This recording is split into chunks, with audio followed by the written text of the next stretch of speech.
আমাদেরকে পৃথিবীতে পাঠানোর পরে মুসলমানদেরকে আমার আল্লাহ যে 5টি গুরুত্বপূর্ণ বিষয় দিয়েছেন, তার মধ্যে প্রথম বিষয়টার নাম হলো ঈমান। এই ঈমানটা হলো আসাসুদ্দিন, অর্থাৎ দ্বীনের খুঁটি। ঈমান ছাড়া কেউ মুমিন হতে পারে না। ঈমানদার হতে হলে আগে ঈমান আনা শর্ত। ঈমান ছাড়া আমলের কোনো দাম নাই। ঈমান শব্দের অর্থ হলো বিশ্বাস করা। এখন এটা কেমন বিশ্বাস? আমরা তো পৃথিবীতে কত কথাই বলি, একজনে বলে আর কয়েকজনের শোনে। আমার বলাটা কি সে বিশ্বাস করলো না করলো এটা আমি বুঝি না। কিন্তু এই বিশ্বাসটা এমন বিশ্বাস, ঈমানের বিশ্বাসের মানে হলো এমনভাবে আপনাকে বিশ্বাস করতে হবে, 3টা মাধ্যমে আপনার ভিতরে ঈমানের পরিপূর্ণতা আসবে। 1 নম্বর হলো আপনাকে মুখে স্বীকৃতি দিতে হবে। 2 নম্বরে হলো অন্তরে বিশ্বাস করতে হবে। 3 নম্বরে হলো কাজে পরিণত করতে হবে। এই 3টি বিষয়ের নাম হলো ঈমান। এখন আমি মুখে স্বীকার করলাম, অন্তরে বিশ্বাস করলাম না, আপনি ঈমানদার হতে পারেন? আপনি মুখে স্বীকার করলেন, অন্তরেও বিশ্বাস করলেন, কিন্তু কাজে পরিণত করতে পারেন নাই, আপনি ঈমানদার হতেও পারেন নাই। সুতরাং আপনাকে ঈমানদার হতে হলে সর্বপ্রথম আপনার এই ঈমানটাকে, বিশ্বাসটাকে 3 ভাবে আপনি প্রমাণ করতে হবে, তাহলেই আপনি পরিপূর্ণ ঈমানদার। জোরে বলে সুবহানাল্লাহ। এখন কিসের প্রতি ঈমান আনবো?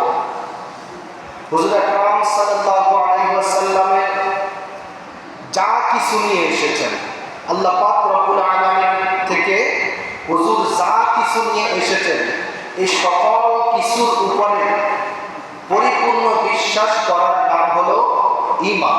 এটা হলো ইমাম আযম আবু হানিফা রাহমাতুল্লাহ আলাইহি এই সংজ্ঞাটা দিয়েছেন।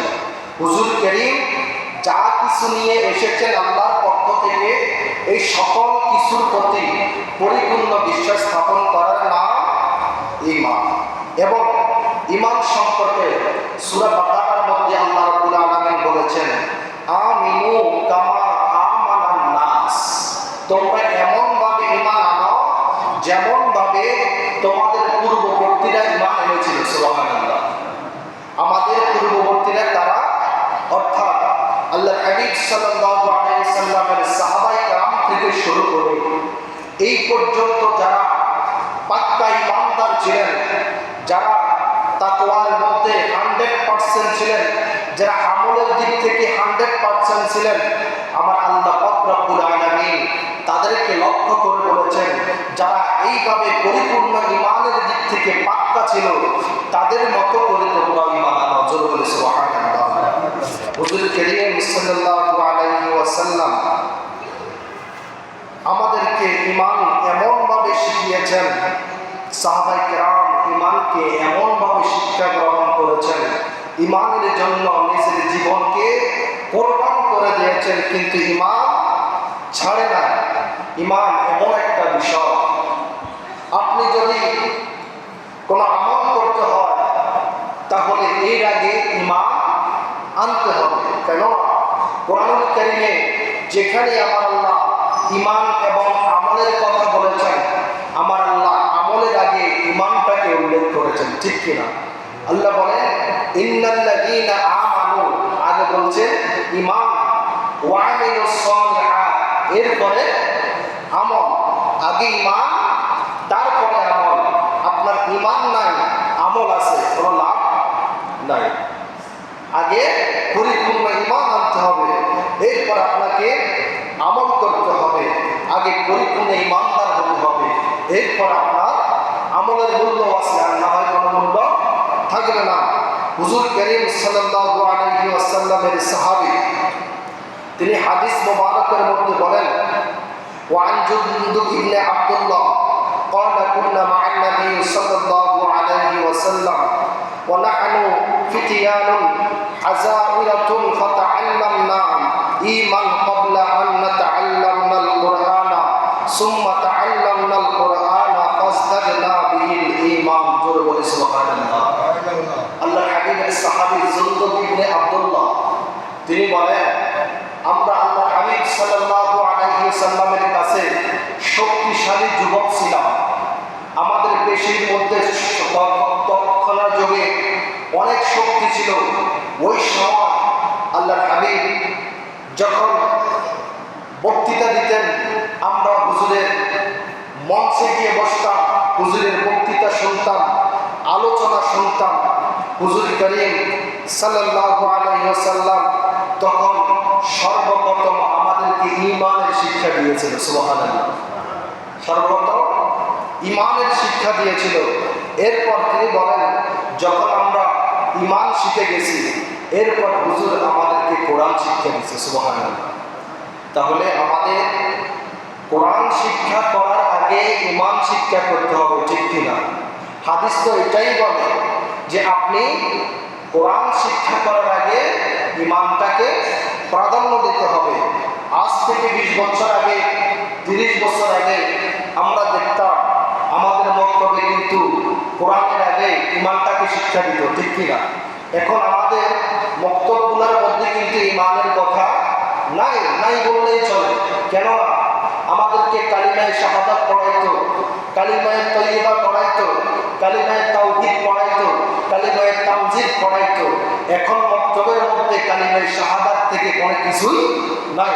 কারণ এগুলাই হলো আমাদেরকে ঈমানদার বানায়। এই শব্দগুলোর মধ্যে, কালিমাগুলোর মধ্যে যে বাক্য রয়েছে, এগুলা যখন খোলাফান বুঝে, তখনই ওই খোলাফানগুলো প্রকৃতপক্ষে ঈমানদার হয়। এরপরে আমাদেরকে সূরা কেরাত পড়াইতো, এরপরে কোরআনুল কারীম, ঠিক কিনা? কিন্তু আমরা এখন আল্লাহ হাবিব সাল্লাল্লাহু আলাইহি সাল্লাম যে শিক্ষাটা দিয়েছিলেন আপনাকে আমাকে কোরআন শিক্ষা করার আগে ঈমান শিক্ষা দেওয়াটা, এটা এখন সমাজ থেকে নাই হয়ে গেছে।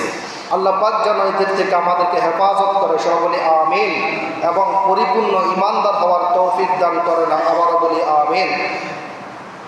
এরপর হুজুর সাল্লাল্লাহু আলাইহি ওয়াসাল্লাম বলেন যে ঈমানের মূল উসুল, মূল উৎসটা হাদিসে জিব্রাইলের মধ্যে আল্লাহ হাবিব সাল্লাল্লাহু আলাইহি ওয়াসাল্লাম বর্ণনা করেছিলেন।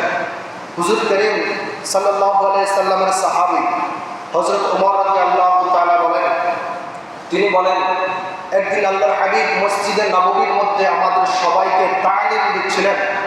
হঠাৎ করে একটা লোক আমাদের মাঝে আগমন করলো। আমরা যারা উপস্থিত ছিলাম, আমরা কেউ ওই লোকটাকে চিনতাম না।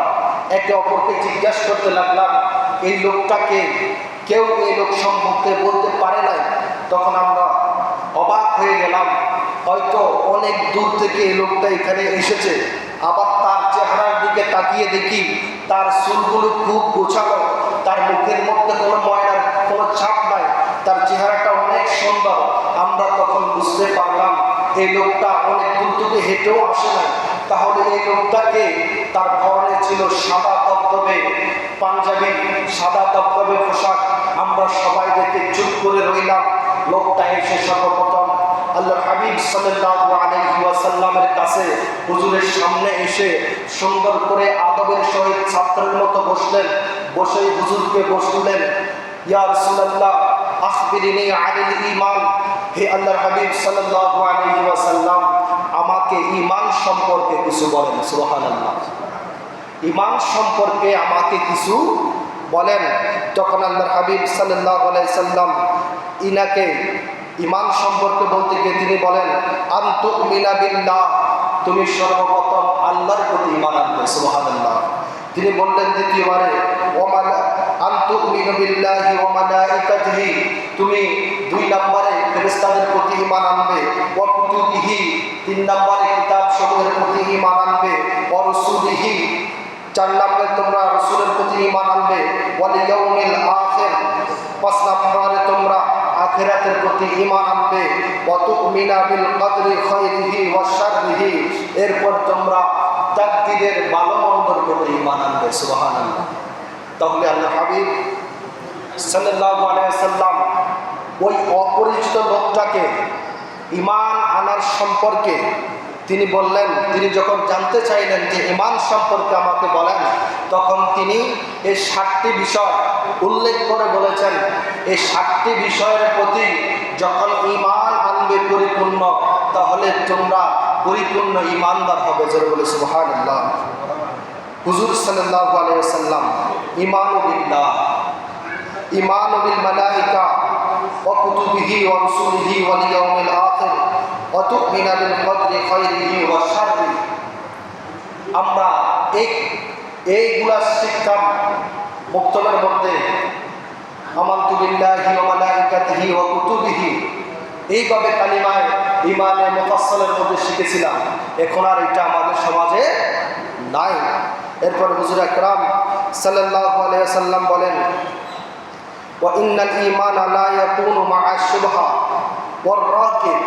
হুজুর বলেন, ঈমান এমনভাবে আনতে হবে যে ঈমান আনার পরে ঈমানের ভিতরে কোনো সন্দেহ থাকতে পারবে না। এমনভাবে ঈমান আনতে হবে, পরিপূর্ণ ঈমানের গণ্ডির মধ্যে প্রবেশ করতে হবে। এই সম্পর্কে আল্লাহ রাব্বুল আলামিন কোরআনুল কারীমের মধ্যে বলেন, ইন্নামাল মুমিনুনা আল্লাযীনা আমানু বিল্লাহি ওয়া রাসূলিহি। আল্লাহ রাব্বুল আলামিন বলেন, প্রকৃত ঈমানদার তো তারাই যারা আল্লাহ এবং তার রাসূলের প্রতি বিশ্বাস করে। সুবহানাল্লাহ।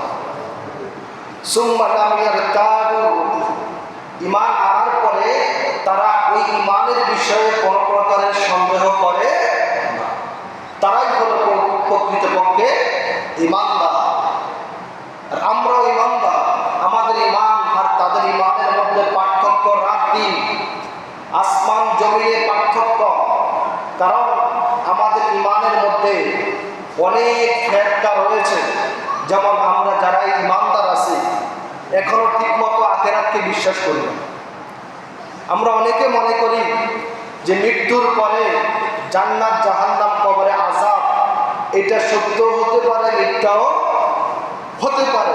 হয়তো এটা আমরা বলি না, কারণ এই কথাগুলো বলতে হয় না, বুঝাই যায়। কারণ আমাদের মসজিদগুলা আজানের পরে পাতা পড়ে থাকে। এই লোকটা যদি মরার কথা চিন্তা করত, কবরের আযাবের কথা চিন্তা করত, এটা কি বাড়িতে বসে থাকতে পারত? নিশ্চয় ঈমানের বিষয়ে যদি পাক্কা থাকতো, তাহলে ওই লোকটা মসজিদমুখী অবশ্যই হতো, ঠিক কিনা? যখন আলোচনা করা হয় এক ওয়াক্ত নামাজের জন্য আপনাকে 80 হুকবা বছরের আগুনে দেওয়া হবে, 1 হুকবা সমান 80 বছর, এই আলোচনাগুলো যদি আপনি বিশ্বাস করতেন, আপনি কি নামাজ ছাড়তে পারতেন? সুতরাং আমরা মৃত্যুর বিষয়ে, কবরের আযাবের বিষয়ে, আখিরাতের বিষয়ে পরিপূর্ণ ঈমানদার হতে পারি না। আমরা নামে ঈমানদার, কামে ঈমানদার নয়। এরপরে আল্লাহ বলেন, তারা ঈমান আনার পরে আর কোন রকমের সংশয় রাখে না, সন্দেহ রাখে না। ওয়াজাহাদু বিআমওয়ালিহিম, আল্লাহ বলেন তারা যে বিশ্বাস করেছে, বিশ্বাস করার পরে সন্দেহ যে করে না, তার একটা কারণ হলো তারা নিজেদের মাল দিয়ে, সম্পদ দিয়ে আল্লাহর রাস্তায় জিহাদ করে। সুবহানাল্লাহ। তাদের সম্পদ দিয়ে তারা আল্লাহর রাস্তায় জিহাদ করে। 2 নম্বরে আল্লাহ বলেন, ও আনফুসিহিম ফি সাবিলিল্লাহ, তাদের ধন সম্পদ দিয়েও জিহাদ করে এবং এই জিহাদের মাধ্যমে তারা তাদের জীবনকে আল্লাহর রাস্তায় বেরিয়ে দেয়। সুবহানাল্লাহ। এমনভাবে ঈমান আনতে হবে। আল্লাহ বলেন, উলাইকা হুমুস সাদিকুন, ঈমানের গণ্ডিতে তারাই হলো সত্যবাদী। সুবহানাল্লাহ। আল্লাহ বলেন যে ঈমান আনার পর আল্লাহ এবং তার রাসূলের প্রতি ঈমান আনার পরে সম্পদ দিয়ে আল্লাহর রাস্তায় জিহাদ করতে হবে, জীবন দিয়ে আল্লাহর রাস্তায় জিহাদ করতে হবে। যদি এইভাবে জিহাদ করতে পারেন, তাহলে ঈমানের দাবিতে আপনারা সত্যবাদী। আর যদি আল্লাহর রাস্তায় আপনি কিছুই করতে পারেন নাই, আল্লাহর হুকুম মানতে পারেন নাই, তাহলে আপনি ঈমানদার নয়। আমরা ঈমানদার। আল্লাহর হাবিব সাল্লাল্লাহু আলাইহি সাল্লামের সাহাবীরা ঈমানদার ছিল। আল্লাহ পাক কোরআনে বলে দিয়েছেন, তোমরা সাহাবীদের মতো করে ঈমানদার হও। সাহাবীরা যেভাবে ঈমান এনেছিল, তোমরা সেইভাবে ঈমান আনো। আমিনু কামা আমানান নাস। হুজুর সাল্লাল্লাহু সাল্লাল্লাহু আলাইহি সাল্লামের সাহাবী ওমর রাদিয়াল্লাহু তাআলা যখন ক্ষমতা আসলেন, তখন রোম সাম্রাজ্যের মাঝে এবং মুসলমানদের মধ্যে একটা যুদ্ধ সংঘটিত হয়েছিল। ওই যুদ্ধের মধ্যে রোম সম্রাট যিনি বাদশাহ ছিলেন, তিনি মুসলমানদের সম্পর্কে জানতেন। তিনি বুঝতে পেরেছেন মুসলমানদের ঈমান খুব কঠিন, তারা জীবন দিতে রাজি, ঈমান দিতে রাজি নয়। তখন ওই রোম সম্রাট তার সৈন্যদেরকে ডাক দিয়ে বললেন, হে আমার সৈন্যরা, তোমরা যে যুদ্ধ করতে যাইবা, তোমরা বিজয়ী হও আর পরাজয় হও, তোমাদের কাছে আমার একটা দাবি আছে। সেই দাবিটা হলো, তোমরা যেই কোনো ভাবে হোক মুসলমানদের একটা দলকে অ্যারেস্ট করে আমার সামনে নিয়ে আসবে। সুবহানাল্লাহ। তখন ওই বাদশার কথা মতো তার সৈন্যরা মুসলমানদের সাথে যুদ্ধ করে, ওই যুদ্ধের মধ্যে মুসলমানরা পরাজয় বরণ করেছিলেন। একদল মুসলমানকে তারা অ্যারেস্ট করে বাদশার দরবারে এনে বাদশার সামনে হাজির করালেন। তখন বাদশাকে ডাক দিয়ে আনা হলো, হে বাদশা নামদার, আপনার কথা অনুযায়ী আমরা মুসলমানদের একটা দলকে এখানে উপস্থিত করেছি, আপনি আসেন দেখেন।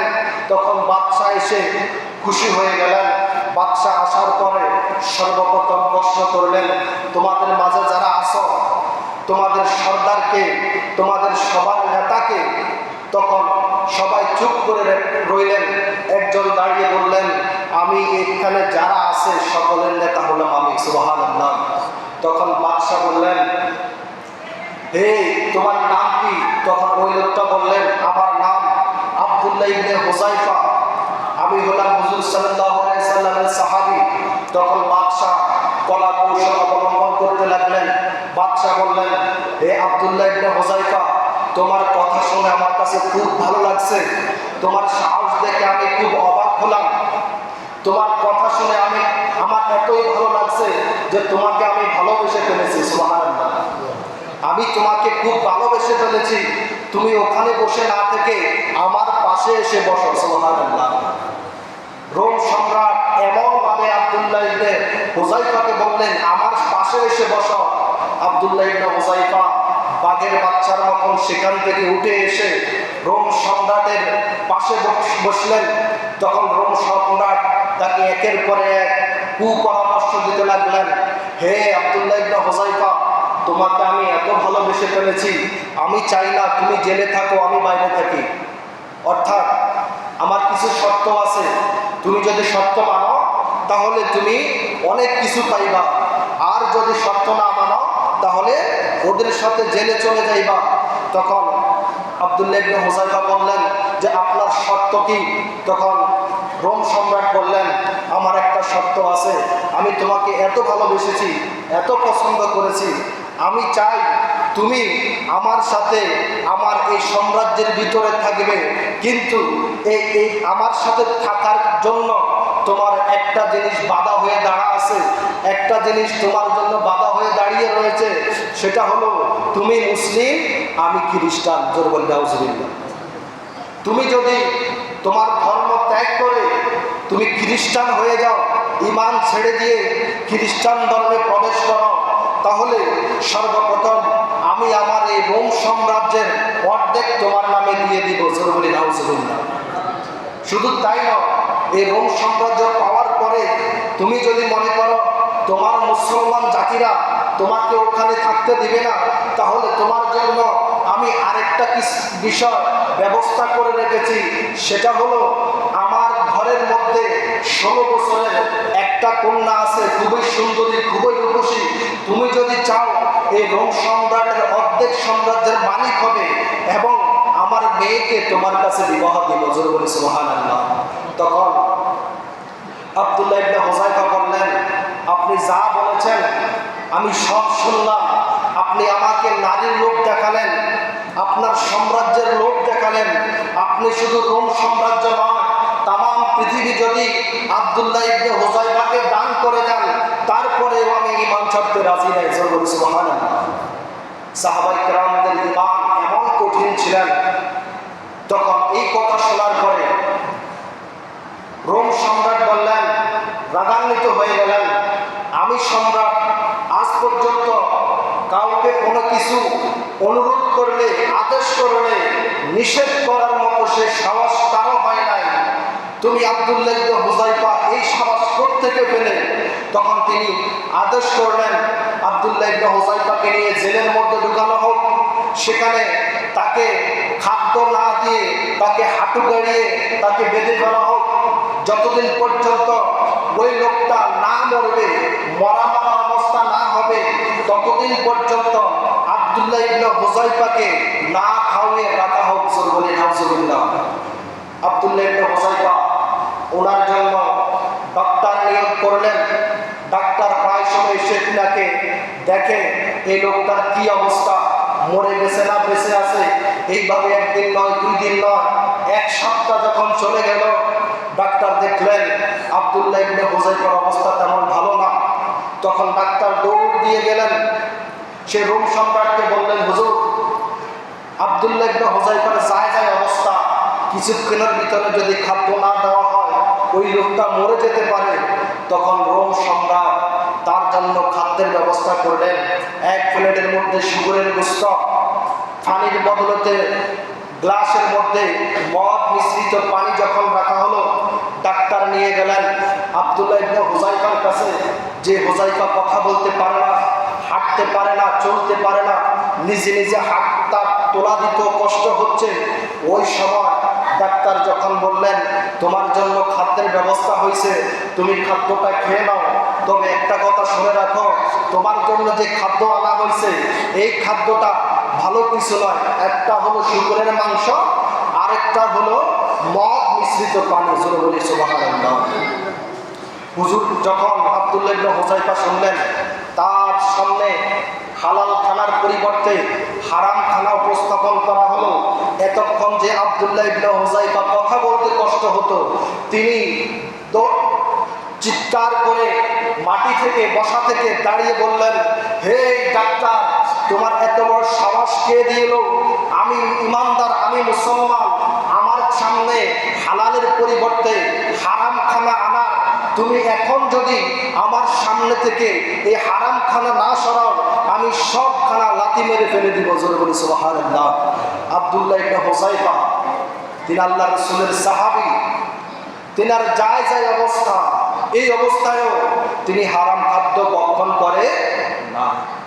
আমরা যখন সামান্য ক্ষুধার্ত হই, একটু অভাবে পড়ি, তাহলে কতজনের কাছে আমরা হাত পাতি, এটা মুসলমান নাই হিন্দু, এটা চিন্তা করি না, এটা হালাল না হারাম, আমরা এটা চিন্তা করি না, এটা জায়েজ না না জায়েজ, ওইটা চিন্তার করার দরকার নাই।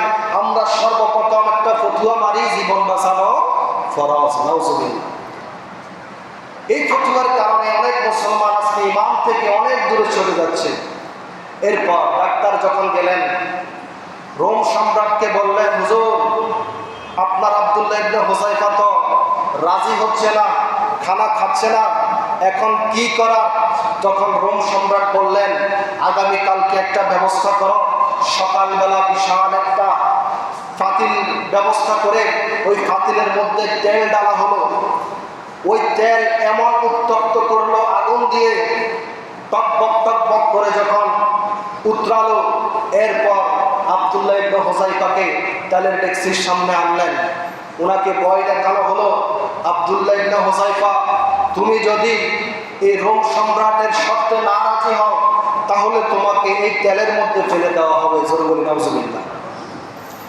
তখনও আব্দুল্লাহ ইবনে হুযায়ফা বললেন, আমি এক আল্লাহর গোলাম, আমার আল্লাহ আমাকে ঈমান নামক দৌলত দিয়েছেন, এই ঈমান থেকে আমি, আমার জীবন চলে গেল, ঈমান থেকে আমি সরতে পারবো না। তখন সে রোম সম্রাট বললেন, যাও জেলখানা থেকে একজন কয়েদি নিয়ে আসো। মুসলমানদের জেলখানায় যাওয়া হলো। ওখানে গিয়ে মুসলমান একজন কয়েদি এনে চোখের পলকে পাতিলের মধ্যে ফেলে দিলেন। পাতিলে ফেলানোর সাথে সাথে তার শরীর থেকে সমস্ত গোশত খসে তেলের মধ্যে পড়ে গেল। জোরে বলি নাউজুবিল্লাহ। হাড্ডি থেকে সমস্ত গোশত আলাদা হয়ে গেল। তেলের মধ্যে যখন পেঁয়াজ উপরি বলেন যা কিছু বাজানো হয়, বাজানোর পরে লাস্টে যেগুলো থাকে ফুটতে ফুটতে কালো হয়ে যায়। চোখের পলকে তার গোশতগুলো জ্বলে পুড়ে ছারখার হয়ে গেল। এই অবস্থায় আবারও অনুরোধ করা হলো, আব্দুল্লাহ ইবনে হুযায়ফা, আপনি ঈমান আনেন, বাদশার শর্তে আপনি রাজি হন।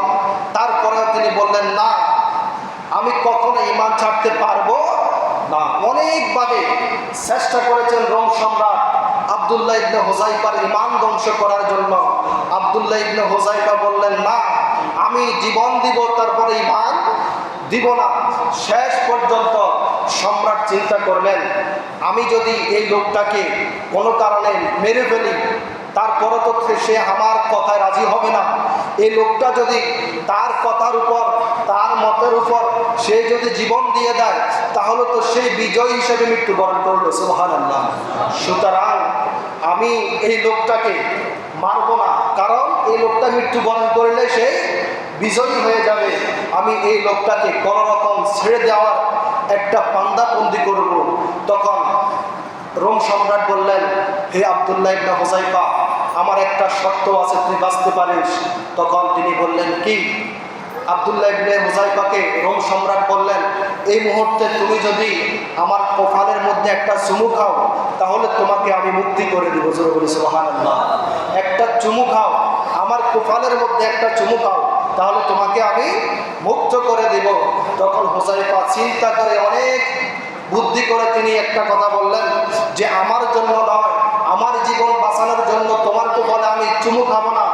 আমার সাথে আমার হাজার হাজার মুসলমান ভাই তোমার জেলখানাতে বন্দী রয়েছে, যদি তোমার কপালের চুমুর কারণে তাদেরকে তুমি মুক্ত করে দাও, তাহলে আমি তোমার কপালে একটা চুমু খাবো। সুবহানাল্লাহ। তখন রোম সম্রাট বললেন, তুমি যে কথা বলেছ, আমি তোমার প্রস্তাবে রাজি আছি। যদি তুমি একটা চুমু খাও, তুমি সহ তোমার মুসলমান ভাইদেরকে আমি মুক্ত করে দেব। তখন তার কথা অনুযায়ী সেই রোম সম্রাটের কপালে একটা মাত্র চুমু খেয়েছে, সাথে সাথে তার কথা অনুযায়ী সকল মুসলমানদেরকে সেই রোম সম্রাট মুক্তি করে দিয়েছে। সুবহানাল্লাহ। মুসলমান এমন ছিল, ঈমান এমন ছিল, তাদের ঈমানের কাছে বড় বড় সম্রাটরা মাথা নিচু করেছে। ফেরাউন সহকারে যত খতরনাক বাদশা ছিল, প্রত্যেকেই ঈমানের সামনে মাথা নত করতে তারা বাধ্য হয়েছিল। আল্লাহ পাক রব্বুল আলামিন আমাদের প্রত্যেকের এমন ঈমানের অধিকারী হিসাবে কবুল করুক। সবাই বলি আমিন। যারা পড়ে এসেছেন, যারা কাবলাগুলো পড়ে নিন। আসসালামু আলাইকুম ওয়া রাহমাতুল্লাহ।